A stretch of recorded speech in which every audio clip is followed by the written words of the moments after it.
Electronegativity scales.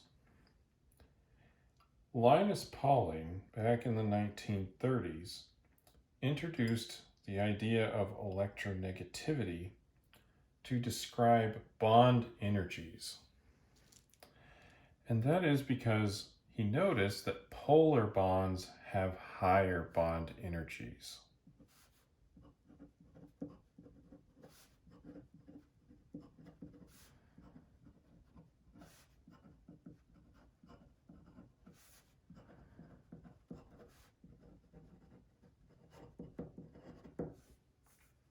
Now,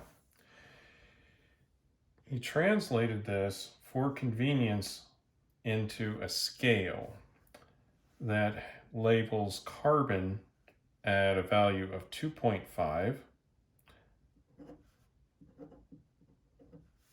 nitrogen for a value of 3, oxygen at 3.5, and fluorine at a value of 4.0. Now you may notice that there is a 1/2 unit step between each of these elements, and they're all next to each other on the periodic table. And he did this for convenience, not because he measured any particular thing that had 1/2 a step in between these particular elements.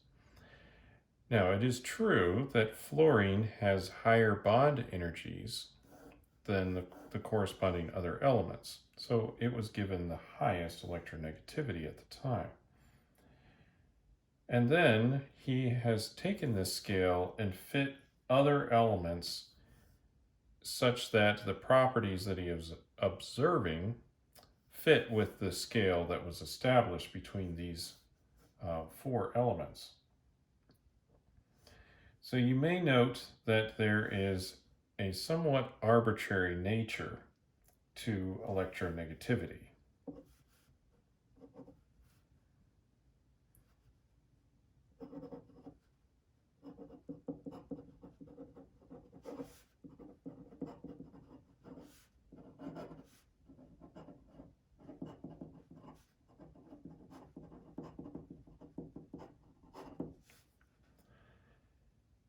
Although it is based on bond energies, the artificial nature should be apparent in the 1/2 unit step here.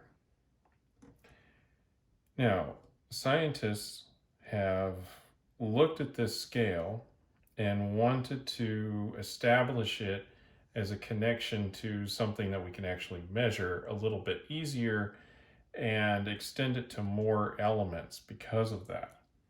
And so there are other methods of calculating electronegativity other than just bond energy.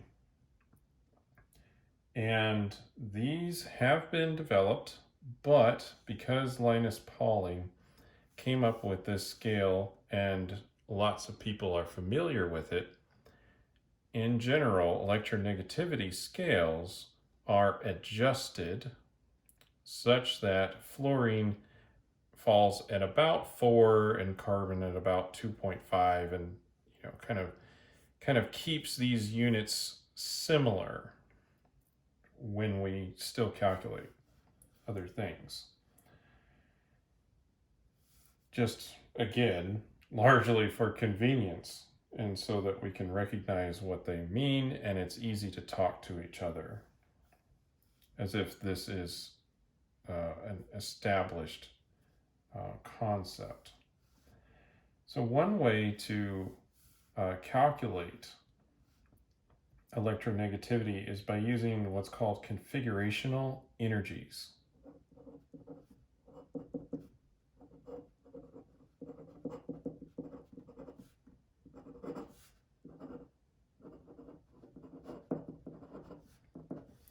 And the formula is as such. This is the number of s electrons multiplied by the experimental s energy plus the number of p electrons times the experimental p energy divided by the total number of electrons. And this is one way to calculate electronegativities. And if you do it this way, you'll notice that the units will vary slightly from Pauline's units, but of course it's been scaled. You'll have to scale this to fit that particular scale so that it's recognizable.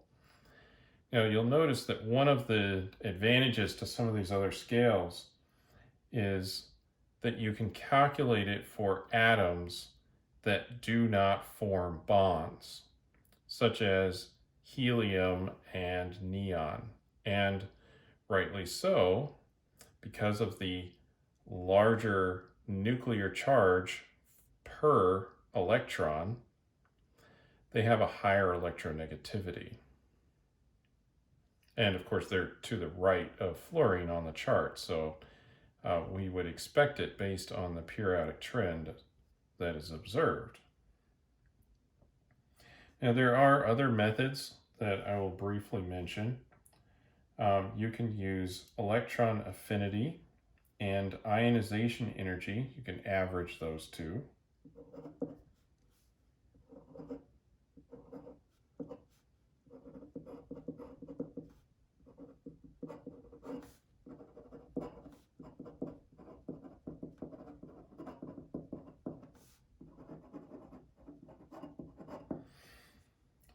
You can calculate the electrostatic attraction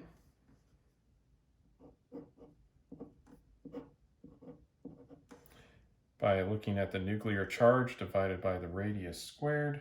And of course, you'll have to scale all of these so that they appear similar to the Pauling units. You can compare the electron density of atoms.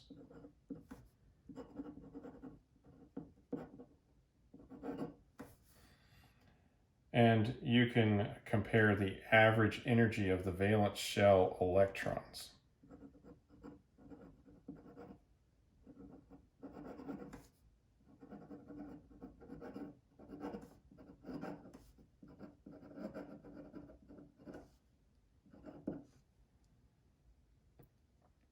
Now, all of these methods have different advantages, and of course, with the exception of Pauling's method, which looks at bond energies, we can establish electronegativity for the entire periodic table because each of these other